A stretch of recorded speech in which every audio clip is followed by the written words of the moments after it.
है। चलो अच्छा, ठीक है ठीक है ठीक है। अब हम लोग अपने एनालॉजी पे आ जाते हैं। एनालॉजी में क्या होगा कि एनालॉजी के क्वेश्चन जनरली ऐसे होते हैं कि वो पहले तुम्हें एक रिलेशन बना के दे देगा और फिर वो दूसरा रिलेशन तुमसे पूछ रहा होगा। जैसे कि अब तुम्हें पहले रिलेशन को देख करके समझना है कि वो किसकी बात कर रहा है, उसी से तुम्हें दूसरा रिलेशन समझ में आएगा। ध्यान से सुनना, वो तुम्हें रिलेशन बना करके दे देगा, तुम्हें पहले रिलेशन को देख करके समझना है कि वो क्या बात कर रहा है और उसी के थ्रू तुम्हें दूसरा रिलेशन बनाना है। जैसे अब तुम पहले पहले जो भी रिलेशन गिवन होगा, जैसे यहाँ पे एक रिलेशन गिवन है तुम्हारे पास, उसने बोला कि एंथ्रोपोलॉजी इज टू मैन। तो एंथ्रोपोलॉजी का मीनिंग पता होना चाहिए। एंथ्रोपोलॉजी क्या होती है? It is the study of man. तो anthropology is the study of man. Relation तुमने बना लिया, इन दोनों के बीच में तुम्हारा रिलेशन बन गया। तो anthropology is the study of man.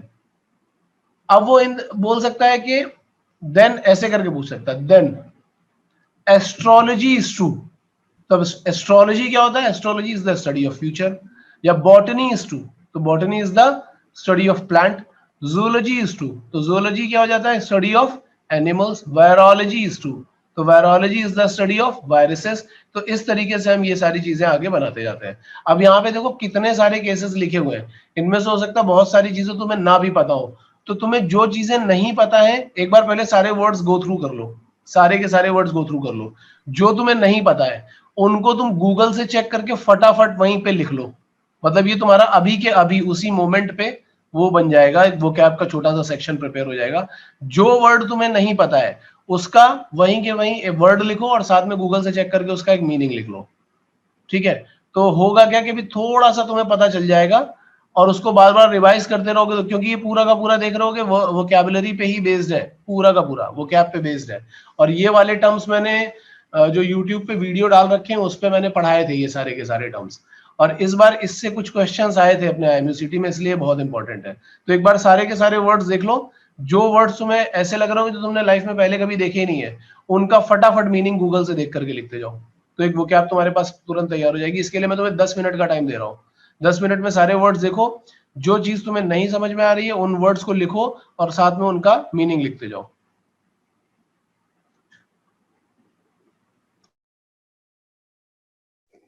Sir जो आपने वो रूट वर्ड वाला पढ़ाया था वो ना, जो यूट्यूब पे पढ़ाया था। हाँ, जो यूट्यूब पे रूट वर्ड वाला पढ़ाया था ये उसी से रिलेटेड है काफी कुछ। सारे के सारे रूट वर्ड्स तो नहीं पढ़ाए थे उसमें, लेकिन इसमें मतलब कुछ एक्स्ट्रा रूट वर्ड्स भी तुम्हें मिल रहे होंगे। बट मेरा कहना है कि अगर कोई एक्स्ट्रा भी मिल रहा है तो तुम उसको लिखते तो जाओ ही। अभी लिख लोगे तो तुम्हें वो याद रहेगा आगे के लिए, रिवाइज करते रहोगे तो। उसके आगे लिख लूं क्या सर? क्योंकि वो सारे नोट कर रखे हैं मैंने नहीं, उस यूट्यूब वाले। सकता है कि यूट्यूब वाले तो तुम्हारे पास हो, लेकिन इसमें हो सकता है यूट्यूब के बाहर वाले भी वर्ड्स हो। जैसे ये है एक्रिनोलॉजी, ये मैंने वहां पे नहीं पढ़ाया था। ठीक है, एंटोमोलॉजी ये भी वहां पे मैंने नहीं पढ़ाया था। तो इसलिए मैं बोल रहा हूँ कि कुछ ऐसे भी होंगे जो तुम्हें वहां पे नहीं मिल होंगे, एक बार देख लेना उनको भी। वहीं पे लिख लोगे या वहां पे एक्स्ट्रा बना करके लिख लोगे, कहीं ना कहीं लिख जरूर लो एक बार।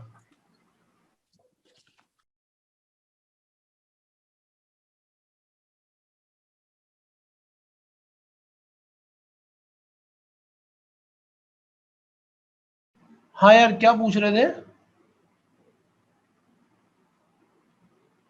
सर मालाकोलॉजी। मेलेकोलॉजी जो होती है मोलस्क की स्टडी होती है। मोलस्क एक तरीके की ये भी ऑर्गेनिजम्स होते हैं। तो अगर तुम उसको सर्च करोगे तो तुम्हें मिल जाएंगे। थोड़े फिश टाइप के होते हैं, मोलस्का ग्रुप होता है इनका। ठीक है, तो ओ हाँ सर। प्लस सर सेल्स होता है ना सर, सेल्स। हाँ शेल्स होते हैं। शेल्स थोड़े अलग होते हैं, उनका तो कॉन्कोलॉजी है। ये अलग होते हैं, मोलस्क वाले अलग होते हैं। अब मैंने यार इतना बायो पढ़ा नहीं है तो मुझे भी उतना आइडिया है नहीं इसका। लेकिन मुझे ये पता है, मैंने बहुत पहले 10th 11th क्लास में पढ़ा था कि मोलस्का में आते थे कुछ ऑर्गेनिजम्स। तो ये उनकी स्टडी होती होगी मेलेकोलॉजी।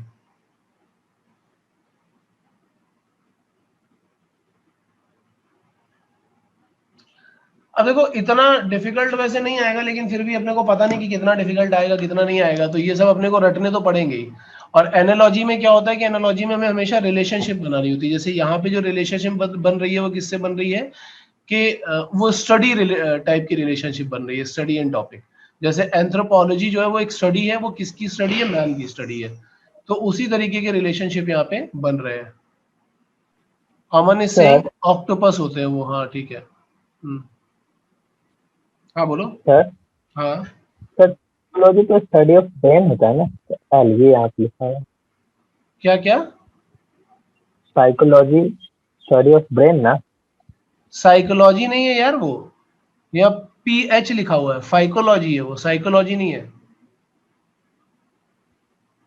इसको सर प्रोनाउंस कैसे करेंगे? फाइकोलॉजी, PH है फाइकोलॉजी। फिजियोलॉजी सर, फिर साइकोलॉजी। फिजियोलॉजी नहीं है यार, फिजियोलॉजी अलग होता है, ये फिजियोलॉजी नहीं है, Psychology. फाइकोलॉजी है, फाइकोलॉजी, फाइकोलॉजी। मतलब सर एल्गी का स्टडी, एल्गी वो जो होते हैं ना, जो क्या बोलते हैं, अरे यार वो काई जैसी जम जाती है, उसी में एक एल्गी होता है, एक और चीज होती है, दो होती है, एल्गी होता है, फंगस होता है, फंगाई, फंजाई और एल्गी, ग्रीन उनका उनका स्टडी होता है green phycology. Part. Green green algal Bloom sir, वो पानी में जो होता है एल्गल हाँ ब्लूम। हाँ वही। और ये साइकोलॉजी या फिजियोलॉजी है, वो सब नहीं है, वो अलग चीज होती है, वो भी तुम्हें याद होनी चाहिए। हालांकि तुम्हारे जो क्वेश्चन आएंगे वो ऐसे आएंगे जो तुमने सुन रखे होंगे, ये तो मैंने बहुत सारे वो भी डाल दिए जो बुक में लिखे हुए थे, मतलब थोड़ा सा ये अच्छे लेवल के वर्ड भी मैंने डाल दिए जो जनरली कैट वैट के एग्जाम में या वहां पे जो पूछा जाता है ना उससे रिलेटेड है, तो रट लोगे तो अच्छा है। वैसे मैंने कुछ ये लॉजी वाले वर्ड मैंने उसमें भी बताए थे, वर्ड पावर मेड इजी में, वर्ड पावर मेड इजी वाले वर्ड भी देख लोगे तो अच्छा होगा। बट बेसिक आइडिया ये था कि एनोलॉजी में क्या होता है कि हमें एक रिलेशनशिप बनाना होता है, तो यहाँ पे स्टडी एंड टॉपिक रिलेशनशिप था, ठीक है। मतलब क्वेश्चन ऐसा बन सकता है कि उसने ऐसा दे दिया और देन वो बोलेगा कि astrology is related to what, या botany is related to what, तो तुम्हें पहले पहला जो ये दिया हुआ है इसमें एक रिलेशन बना है, जैसे इसमें रिलेशन क्या बना, anthropology is the study of man, is the study, तो स्टडी वाला रिलेशनशिप बन रहा है। इसके अलावा क्या हो सकता है, कभी कभी टूल वाले रिलेशनशिप बन सकते हैं, जैसे वर्कर एंड इट्स टूल, ये वाले रिलेशनशिप बन सकते हैं। तो ये कैसे होते हैं रिलेशनशिप, जैसे हमने पहले दिखा दिया कि कारपेंटर का टूल होता है saw, carpenter is used saw as his tool, tool से रिलेटेड है, तो कारपेंटर जब काम करता है तो सॉ को अपने टूल की तरह रिलेट करता है। तो वैसे ही एस्ट्रोनॉमर जो होता है वो टेलीस्कोप को अपने टूल की तरह रिलेट करता है। ऑथर के लिए जो टूल होगा वो पेन हो जाएगा, बार्बर के लिए जो टूल होगा वो सीजर्स हो सकते हैं, कॉम्ब हो सकते हैं, ब्लैक स्मिथ के लिए एनविल हो सकता है, ठीक है, ब्रिक लेयर के लिए ट्रॉवेल हो सकता है, बूचर के लिए चॉपर हो सकता है, शेफ के लिए नाइफ हो सकता है, ठीक है। तो वो उसके टूल की बात, शेफ के लिए वेजिटेबल नहीं हो सकता, ऑप्शन में अगर नाइफ और वेजिटेबल दोनों दिया होगा तो तुम टूल की बात कर रहे हो, वेजिटेबल टूल नहीं है। हालांकि शेफ यूज वेजिटेबल भी कर रहा है लेकिन उसका टूल वेजिटेबल नहीं है बल्कि उसका टूल नाइफ है। तो कंफ्यूज करने के लिए ऐसी चीजें देगा, जैसे बुचर के लिए वो दे सकता है चॉपर, मीट, तो वो टूल तो चॉपर ही यूज कर रहा है ना, मीट को टूल की तरह थोड़ी ना यूज कर रहा है। डॉक्टर के लिए स्टेथोस्कोप दे सकता है, मेडिसिन भी दे सकता है, बट मेडिसिन उसका टूल नहीं है, उसका टूल है स्टेथोस्कोप। तो हमें यह समझ में आना चाहिए कि कौन सी चीज यहां पे यूज हो रही है। कारपेंटर के लिए सॉ जो है वो उसका टूल है, ठीक है। फार्मर के लिए अगर उसने ऑप्शन में प्लाव दे दिया, लैंड दे दिया, तो जो हल जो होता है हल, उसको हम बोल रहे हैं प्लाव, अच्छा, ठीक है ना। तो यहाँ पे ऑप्शन में हाँ सर। कंफ्यूज मत होना, कंफ्यूज होने के बजाय जरा इस पे फोकस करना कि वो कौन सा रिलेशनशिप वहां पे बना रहा है। अब एक बार ये सारे वर्ड फिर से देख लो, इसमें से कोई ऐसा वर्ड हो जो तुम्हें नहीं समझ में आ रहा हो तो उसका जल्दी से गूगल से मीनिंग नोट करो एक बार फटाफट। सर यहाँ पे जो जॉकी लिखा है वो क्या रेडियो जॉकी के लिए है? रेडियो जॉकी वाला नहीं होगा यार, ये वो जो घुड़सवारी करने वाले जॉकी होते हो ना उनके लिए होगा ये। टैक मतलब क्या हॉर्स होता है? हॉर्स वाला। सर घोड़े वाला टॉपिक है। टैक मतलब वो जो उसका टूल होता है जिससे वो घोड़े को दौड़ाता है, वो वाला उसका हंटर। हंटर टाइप का ही।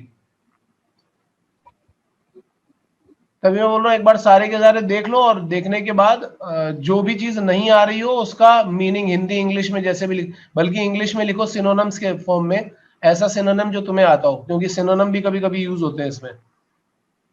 स्कल्पटर मतलब बेटा गूगल पे एक बार सर्च करो ना, अगर स्कल्प्टर का मतलब वैसे होता है जो मूर्ति बनाने वाला आदमी होता है ना, उसको बोलते हैं स्कल्प्टर। लेकिन मुझे पूछने के बजाय एक बार गूगल पे सर्च करो और लिखो सर्च करके। जिस काम में अपन मेहनत करते हैं ना थोड़ी सी, वो हमें याद रहता है। स्कल्प्टर का मतलब जो होता है वो मूर्ति बनाने वाला होता है।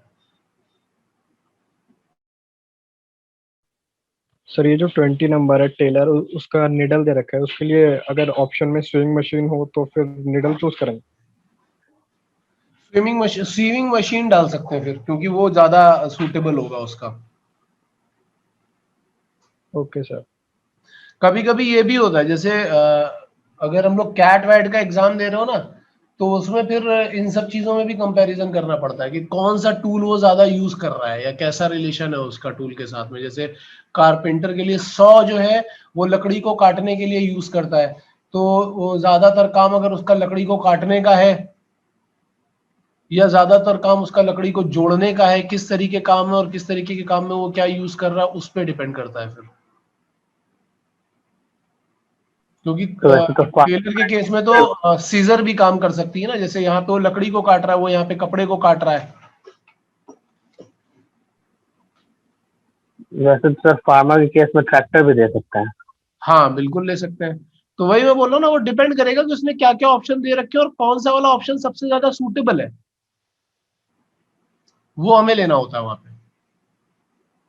ये उस पर डिपेंड करता है, यही तो सोचने वाला होता है। अब जैसे अपने पास जो एग्जामिनेशन है, ये इतना डिफिकल्ट एग्जामिनेशन नहीं है कि इसमें हमें इतना सोचना पड़े। लेकिन हाँ ये जरूर है कि जो अच्छे एग्जामिनेशन होते हैं उनमें हमें सोचना पड़ता है, ये सब कुछ सोचना पड़ता है। कैट वैट का जो एग्जामिनेशन होता है उसमें हमें कई बार ये सब सोचना पड़ता है कि किस किस तरीके का टूल है। अब जैसे यहाँ पे जो एनालॉजी है वो किससे रिलेटेड है कि टूल किस काम आ रहा है। तो स्पेड का यूज हम क्यों करते हैं, हम डिगिंग के लिए, खोदने के लिए यूज करते हैं। ठीक है, तो spade is use for digging. In the same way, axe is used for grinding, chisel is used for carving, filter is used for purifying, gun is used for shooting, knife is used for cutting, loudspeaker is used for amplifying। ठीक है, अब इसमें भी देख लो एक बार जल्दी से, 17-18 word इसमें दिए, काफी सारे तुम्हें पता होंगे, जो तुम्हें नहीं पता होगा। जैसे मुझे ऑगर और बोर नहीं पता है, तो मुझे एक बार ये देखना पड़ेगा। जहां तक मुझे लग रहा है कि ऑगर जो होता होगा वो छेद करने वाला जो होता है ना, वो चीज होनी चाहिए। क्योंकि बोरिंग का मतलब क्या होता है कि हम पाइप को जब ग्राउंड में डाल रहे होते हैं तो उसमें यूज होता होगा ऑगर, वो होता होगा। बाकी तो लगभग मुझे लग रहा है कि सारे सारे पता ही होंगे। एक दो वर्ड होंगे जो नहीं पता होंगे, जो नहीं पता उनको फटाफट देख लो एक बार। अब रिलेशनशिप तुम्हें समझ में आ रहा होगा। एनालॉजी का मतलब क्या होता है कि एक एक चीज दी होगी और उसी के एनालॉगस दूसरा होगा। मतलब एक रिलेशनशिप हमें बनाना होगा हमेशा, और उसके अकॉर्डिंग फिर हमारा दूसरा रिलेशनशिप बन रहा होगा वहां पे। कभी कभी रिलेशनशिप इस पे भी बन सकता है कि आपका क्या काम है और कहाँ पे आप काम कर रहे हो। वर्क एंड वर्किंग प्लेस से रिलेटेड हो सकता है। जैसे अभी ऊपर हम लोगों ने देखा, एक एनालॉजी ऊपर देखी थी कि कारपेंटर और उसका टूल देखा था। लेकिन कभी कभी ये हो सकता है कि कारपेंटर और उसका काम पूछ लिया जाए, या कारपेंटर के काम करने की जगह पूछ ली जाए। तो उस तरीके का रिलेशनशिप भी ये लोग बना सकते हैं। जैसे इधर उसने दिया एक्टर का वर्क प्लेस है स्टेज। यहाँ पे एक्टर का वर्क प्लेस उसने स्टेज दे दिया है। तो एक्टर और स्टेज में रिलेशन क्या है कि एक्टर कहाँ पे परफॉर्म करता है, actor performs on the stage. तो अब जो दूसरा रिलेशन होगा वो ऐसे ही होगा कि आर्टिस्ट कहाँ परफॉर्म करता है, तो आर्टिस्ट परफॉर्म्स इन अ थिएटर। जो चार, अब थिएटर और स्टेज दोनों भी हो सकते हैं आर्टिस्ट के लिए भी। ब्यूटिशियंस कहाँ पे परफॉर्म करते हैं, पार्लर में। शेफ कहाँ पे परफॉर्म करता है, किचन में। तो इस तरीके का एक एनालॉजी उसने पहले ही बना लिया। तो जो भी पहली वाली चीजें होंगी उनके बीच में एक सेंटेंस बनाने की कोशिश करो हमेशा, कि एक्टर और स्टेज में क्या रिलेशन होता है, actors perform on a stage. तो वैसे ही यहाँ पे हमें बनाना पड़ेगा, doctor perform in a hospital, या डॉक्टर के लिए क्लिनिक भी यूज हो सकता है, ड्राइवर के लिए केबिन यूज हो सकता है। ठीक है, अब वो ड्राइवर किसका है उस पर भी डिपेंड कर रहा है। इंजीनियर के लिए साइट हो सकता है, फार्मर के लिए फील्ड हो सकता है। इस तरीके से मुझे लग रहा है इसमें लगभग सारे वर्ड्स ऐसे होंगे जो तुम्हें पता होंगे। इसमें कोई भी ऐसा वर्ड नहीं दिखाई पड़ रहा मुझे जो तुम्हें नहीं पता होगा। लगभग सारे वर्ड्स एक बार गो थ्रू करो, ये सारे वर्ड्स। अगर कोई ऐसा लग रहा हो कि तुम्हें नहीं पता हो तो मुझे बताओ। हाँ सर। पता है ना। कभी कभी ये भी हो सकता है कि वर्कर और प्रोडक्ट के बीच में एनालॉजी बन जाए, कि वो जो वर्कर है उसका क्या प्रोडक्ट आ रहा है, ठीक है, जैसे उसका भी एग्जांपल मैं आगे दे रहा हूँ, इसमें देखते हैं हम लोग, ऐसा भी एनालॉजी बन सकता है। तो इनमें भी अगर कोई वर्ड ऐसा होगा जो तुम्हें नहीं आता होगा तो उसको श्योरली एक बार नोट करना। ये देखो पूरा का पूरा यार एक ही चीज पे बेस्ड है, वो है बेस्ड तुम्हारी वोकैबुलरी पे। जितनी स्ट्रांग वोकैबुलरी होगी उतनी जल्दी क्वेश्चन कर पाओगे। जैसे प्रोड्यूसर और फिल्म का रिलेशन क्या है कि प्रोड्यूसर फिल्म बनाता है, प्रोड्यूसर मेक्स मूवीज या प्रोड्यूसर मेक्स फिल्म्स। तो प्रोड्यूसर और फिल्म का रिलेशन क्या है कि ये वर्कर है और ये उसका प्रोडक्ट है। तो अब वही रिलेशन तुम्हें दूसरों के लिए देखना है कि आर्किटेक्ट क्या बनाता है, आर्किटेक्ट डिजाइन बनाता है, ठीक है, ऑथर क्या बनाता है, बुक्स बनाता है, बुचर क्या बनाता है, मीट बनाता है, रॉ मीट देता है, कारपेंटर फर्नीचर बनाता है, शेफ जो है वो फूड बनाता है, कोरियोग्राफर जो है वो बैलेट बनाता है, या डांस हो सकता है, डांस का फॉर्म हो सकता है, कोई दूसरा डांस का फॉर्म हो सकता है, कॉबलर शूज बनाता है। तो ऐसे करके ये सारी चीजें हैं। मुझे लग रहा है इनमें भी कोई बहुत डिफिकल्ट वर्ड्स नहीं है, नॉर्मल वर्ड्स ही हैं। अगर कोई ऐसा हो कि तुम्हें नहीं आता हो तो उसको फटाफट नोट करो, और नोट करने के बाद उसका मीनिंग एक बार चेक करो जरा गूगल पे। और अब मैं बार बार बोलते रहता हूँ यार कि अपनी वोकैबुलरी स्ट्रांग करो, अपनी वोकैबुलरी स्ट्रांग करो, वो इसलिए बोल रहा हूँ कि वोकैबुलरी स्ट्रांग होगी तो ऐसे क्वेश्चन, इस बार ऐसे 3-4 क्वेश्चन थे जो आए थे, 3-4 से ज्यादा ही रहे होंगे जो उसमें आए थे, तो ये ऐसे क्वेश्चन फटाफट हो जाएंगे अगर तुम्हें तुम्हारी वोकैबुलरी स्ट्रांग होगी। मतलब ये तुम समझ लो कि फ्री के मार्क्स होते हैं, इंग्लिश वाले जो मार्क्स हमें मिल रहे होते हैं वो फ्री के मार्क्स होते हैं। सर ये इंग्लिश में 40 क्वेश्चंस आते हैं ना? हाँ, लेकिन ये वाला क्वेश्चन इंग्लिश में नहीं आएगा, ये एप्टीट्यूड में आएगा यार। ये तो एप्टीट्यूड में आएगा, यस सर। हाँ, ये एप्टीट्यूड में आएगा। टूल एंड एक्शन दिखा दो एक बार, ठीक है, वो दिखा देता हूँ मैं। ये दो टूल एंड एक्शन देख लो एक बार।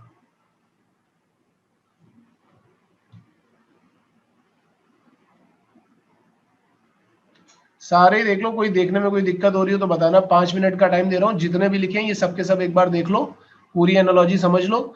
अगर आ जाता है समझ में तो फिर हम आगे कुछ और एनालॉजीज देखेंगे।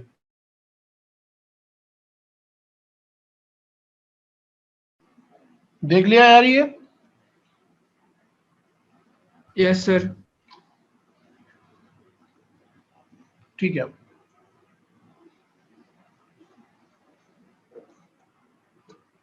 आगे चल रहे प्रोडक्ट एंड रॉ मटेरियल पे। और ये हमें यार अपनी ये वो लिख करके नहीं देगा, ये वाला रिलेशन जो है वो लिख करके देता नहीं है, ये हमें समझना होता है। जैसे पेपर का रॉ मटेरियल पल्प है, हम बोलते हैं paper is made from pulp, वो पेपर इज टू पल्प देगा। सेंटेंस तुम्हें ही बनाना पड़ेगा, रिलेशन तुम्हें ही समझना पड़ेगा कि क्या रिलेशन है उनके बीच में। तो पेपर इज टू पल्प का मतलब क्या है कि paper is made from pulp. तो फिर बुक का रॉ मटेरियल क्या हो गया, पेपर। बटर का रॉ मटेरियल हो गया मिल्क। क्लोथ का रॉ मटेरियल हो गया फाइबर। फैब्रिक का यॉर्न। फर्नीचर का वुड। इस तरीके से हमें समझना पड़ेगा कि अब ज्वेलरी का क्या हो सकता है, गोल्ड भी हो सकता है, सिल्वर भी हो सकता है, ठीक है। तो ये सब तुम्हें समझना पड़ेगा कि किसका क्या रॉ मटेरियल है। जैसे लिनन का रॉ मटेरियल फ्लैक्स होता है, ये मुझे नहीं पता था, ये मुझे अभी पता चला। मेटल का रॉ मटेरियल ओर होता है, मेटलर्जी में सबने पढ़ा होगा। ऑयल का रॉ मटेरियल सीड होता है, सबने पढ़ा होगा।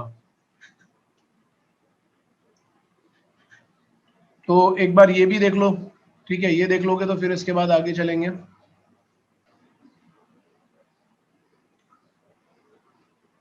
इसके अलावा इंस्ट्रूमेंट एंड मेजरमेंट्स का हो सकता है कि कौन सी चीज क्या मेजर करने के लिए यूज की जा रही हो, ये भी बन सकता है एक।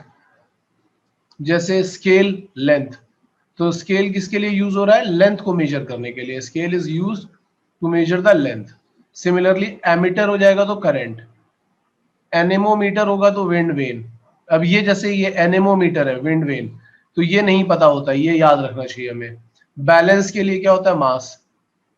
बैलेंस मतलब अपना जो तराजू होता है, तराजू मास के लिए होता है। बैरोमीटर प्रेशर के लिए होता है। इसमें तो कई सारी चीजें फिजिक्स में तुमने पढ़ी होंगी। हाइग्रोमीटर है ह्यूमिडिटी के लिए। ओडोमीटर स्पीड के लिए। रेन गॉज है रेन के लिए। स्क्रू गॉज है थिकनेस के लिए, ठीक है। इसमें जो भी चीज तुम्हें नई लग रही हो या तुमने नहीं पढ़ी हो वो यहाँ पे नोट कर लो एक बार।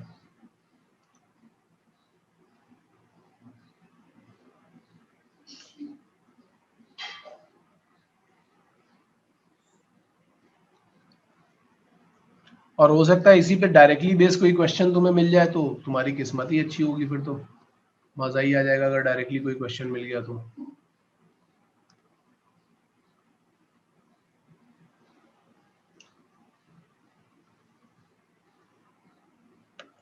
तो ऐसे ही एनालॉजी के क्वेश्चन पता सिंपल तुम्हें समझ में आने लगे होंगे अब कि होता क्या है कि एक एनालॉजी वो पहले बता देता है तो उसी को यूज करके फिर हम उसकी बाकी की क्वेश्चन में एनालॉजी बनाना शुरू कर देते हैं। क्वेश्चन कैसे बन के आएगा वो थोड़ी देर में मैं क्लियर करने वाला हूं, लेकिन रिलेशन क्या है वो तुम्हें समझ में आ रहा होगा।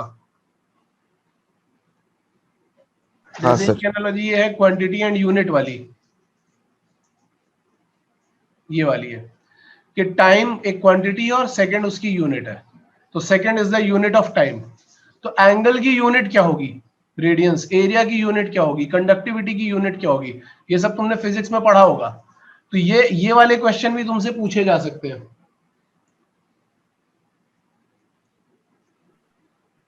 कंडक्टिविटी की सर MHO लिख रखा है। हाँ वो ओम उल्टा वाला ओम का इनवर्स होता ओहम है। होता। हाँ तो वही तो होता है सर। मैग्नेटिक फील्ड का टेस्ला है ना?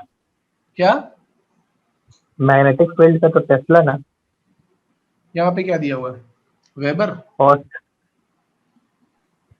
ओर्स्टेड भी होता है, हाँ ओर्स्टेड भी होता है। ओर्स्टेड एक्चुअली एक साइंटिस्ट का नाम है, तो वो भी हाँ होता है। हाँ सर। टेस्ला भी। ओस्टेड और टेस्ला दोनों मिलके वो डिस्कवर किया था ना सर। हाँ तो वो भी हो सकता है, ऐसा नहीं कि वो नहीं हो सकता। इसके अलावा एनिमल और उनके बच्चों की एनालॉजी हो जाए तो जैसे मैन और चाइल्ड की एक एनालॉजी दे दी तो तुम्हें पता चल जाएगा कि हाँ ये क्या कर रहा है कि वो इंसान का जो बच्चा है उसको हम चाइल्ड बोल रहे हैं। तो बटरफ्लाई के बच्चे को क्या बोलेंगे, कैट के बच्चे को क्या बोलेंगे, गाय के बच्चे को, काऊ के बच्चे को, डॉग के बच्चे को, ये उनके सबके नाम है। एक बार सारे के सारे नाम जो तुम्हें लग रहा हो कि तुम्हें नहीं पता था वो फटाफट इसमें से देख लो जो तुम्हें नहीं पता था। सर ये 13 नंबर स्टैलियन। स्टैलियन। स्टैलियन जो होता है वो घोड़ा होता है एक, जो काफी ऊंचा सा घोड़ा होता है ना।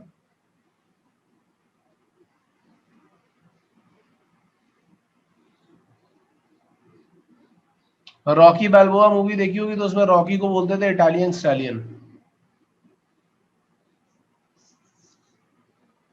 तो मैंने पहली बार सुना था नाम तो इटालियन स्टैलियन बड़ा अच्छा नाम लग रहा था, फिर मैंने देखा था स्टैलियन बोलते किसको है। तो स्टैलियन उनको बोला जाता है जो काफी ऊंचे से घोड़े होते हैं, एक अलग ही ब्रीड के होते हैं, उनको स्टैलियन बोला जाता है। सर लड़की घोड़ा होता है क्या? क्या? नहीं सर कुछ नहीं।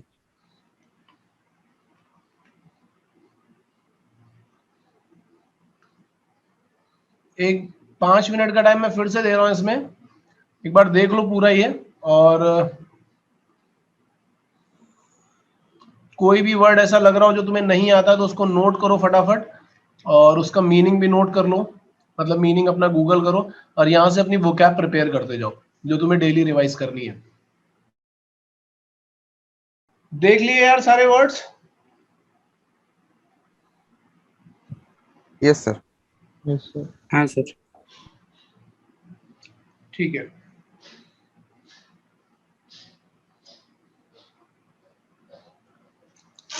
मेल एंड फीमेल वाला भी हो सकता है, जैसे उसने हॉर्स एंड मेयर का एनालॉजी दे दिया, तो मेल और फीमेल वाला भी तुमने मैस्कुलिन और फेमिनिन वाली चीजें पढ़ी होंगी इंग्लिश में, मैं वैसे भी आगे करवाऊंगा इनको और अच्छे से, तो वो भी एक बार देख लो। ये होती हैं सारी की सारी मेल एंड फीमेल।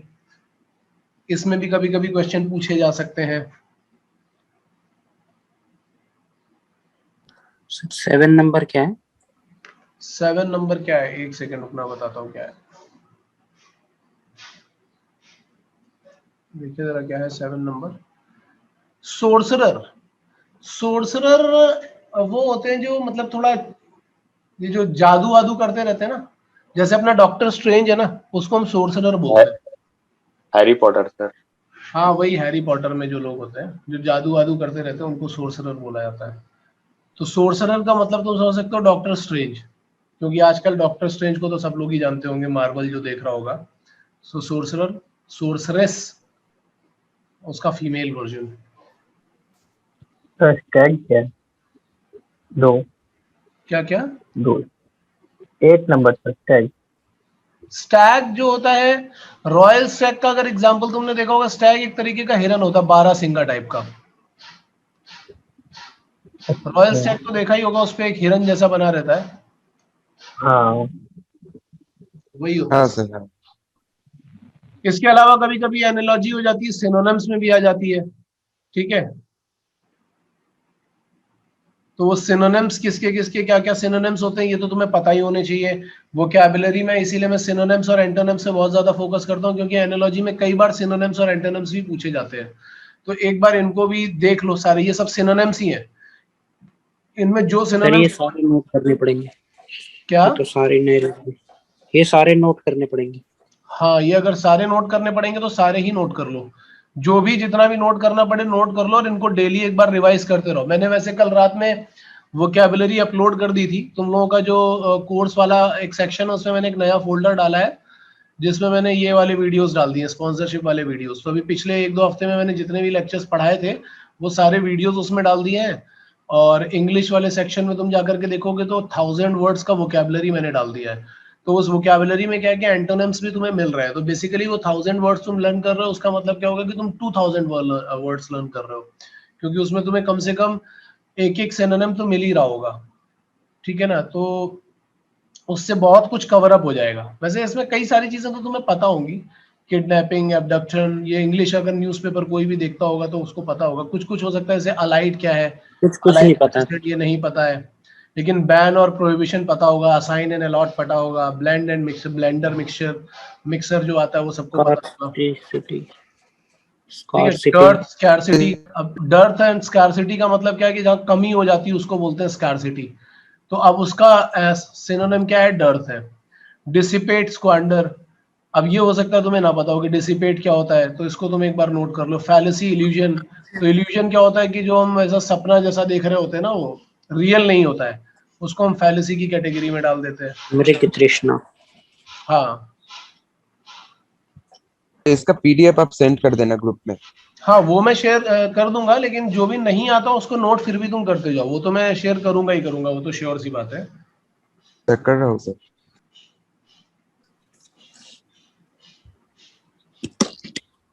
क्योंकि एंटोनिम सिनोनिम से रिलेटेड बहुत सारी ऐसे एनालॉजी वाली चीजें आती हैं अपने सिलेबस में, तो वो हमें पता होनी भी जरूरी है। अगर नहीं पता होंगी तो वो हमारे लिए प्रॉब्लम है। जितनी ज्यादा पता होंगी उतना तुम्हारे लिए अच्छा है। क्यों अच्छा है? क्योंकि फिलहाल एग्जाम में तो हेल्प करने वाला है ही, आगे की लाइफ में तुम्हारी वोकैब अगर स्ट्रांग होगी तो तुम उसको बोलना अपने आप सीख जाओगे। जनरली लोग इंग्लिश इसलिए नहीं बोल पाते अच्छी तरीके से क्योंकि उनकी वोकैब स्ट्रांग नहीं होती, उनको ये नहीं पता होता कि उस मोमेंट पे क्या वर्ड हमें यूज करना चाहिए, क्या राइट वर्ड होगा जो वहां पे यूज करना चाहिए। अगर वर्ड पता है और कोई सामने वाला बोल रहा है तो तुम रिलेट कर पाते हो कि अच्छा हाँ यार, ये वाला वर्ड मैंने वहां पे पढ़ा था और ये बोल रहा है, मतलब इस वर्ड को ऐसे बोलना है।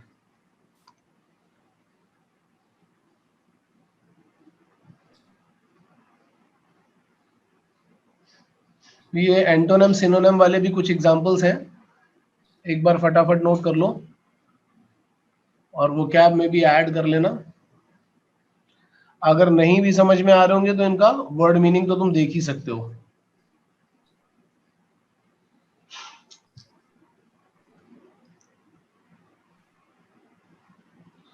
जरा ये क्वेश्चंस करो जरा, एनालॉजी पे ही बेस्ड है। 10 क्वेश्चन है, 10 मिनट तो बहुत ज्यादा हो जाएंगे, 5 मिनट का टाइम दे रहा हूँ, सोच करके करो। 7 है सर। सैटेलाइट अर्थ। क्या हुआ?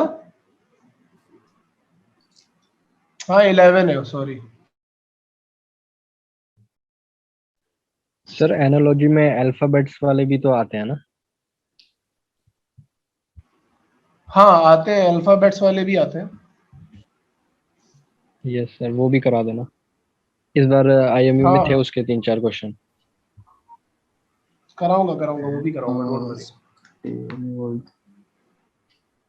मून, सैटेलाइट, अर्थ, मेटल, लिक्विड।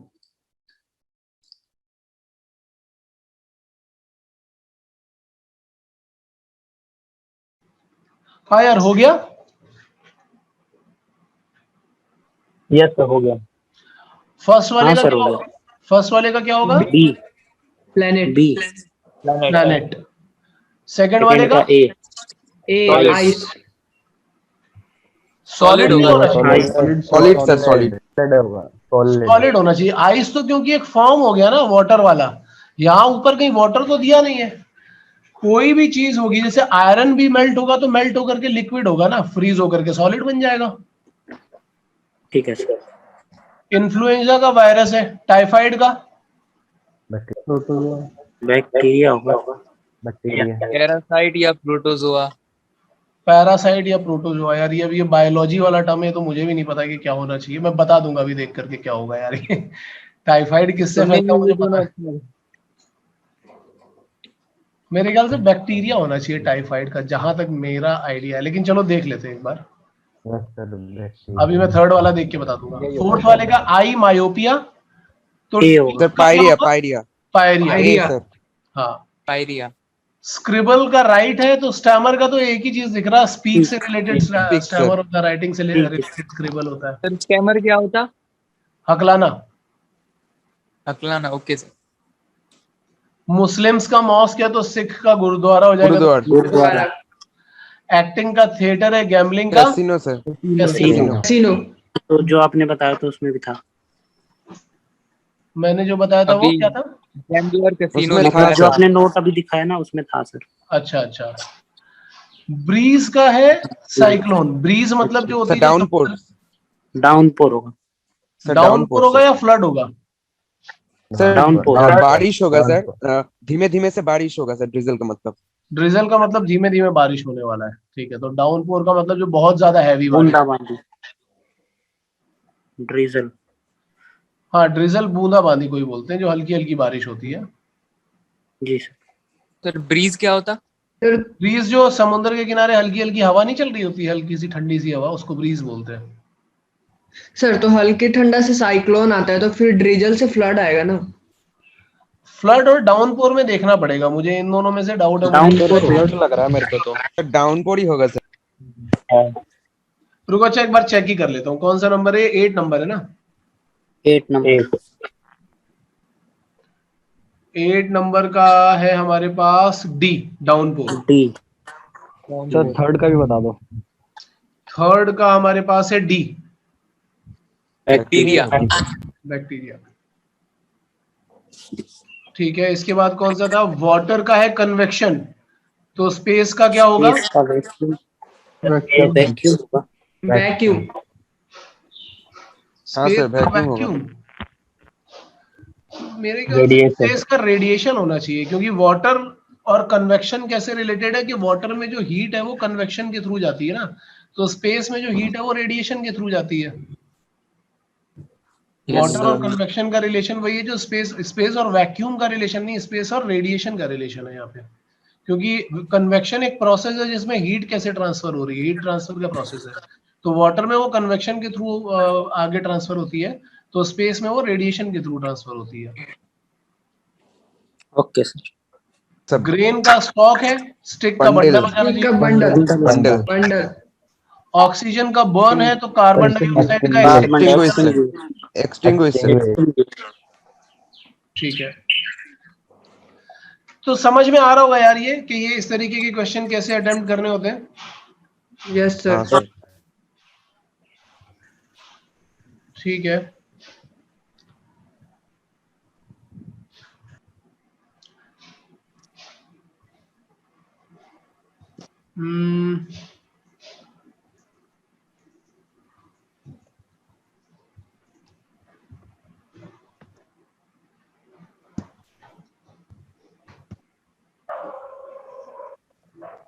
ये दो और करो, और बाकी के क्वेश्चन में ऐसा करता हूँ कि तुम लोगों को होमवर्क में डाल देता हूँ, तो वो वाले क्वेश्चन तुम होमवर्क में ट्राई करना, ठीक है। पहले का तो ट्रैजेक्टरी हो गया, प्रोजेक्टाइल का, कॉबलर, लेबर, कारपेंटर का, वुड,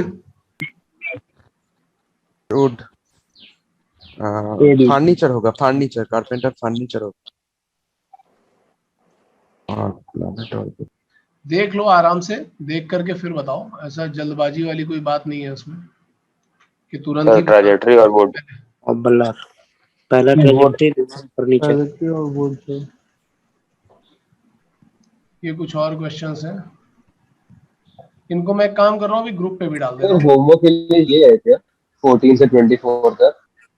हाँ, मैं 14 से 24 होमवर्क में डाल दे रहा हूँ, दोनों ग्रुप्स में मैंने डाल दिया, तो ये होमवर्क में ट्राई कर लेना तुम लोग, ठीक है? बाकी नोट्स में इसके ओके शेयर सर। कर दूंगा।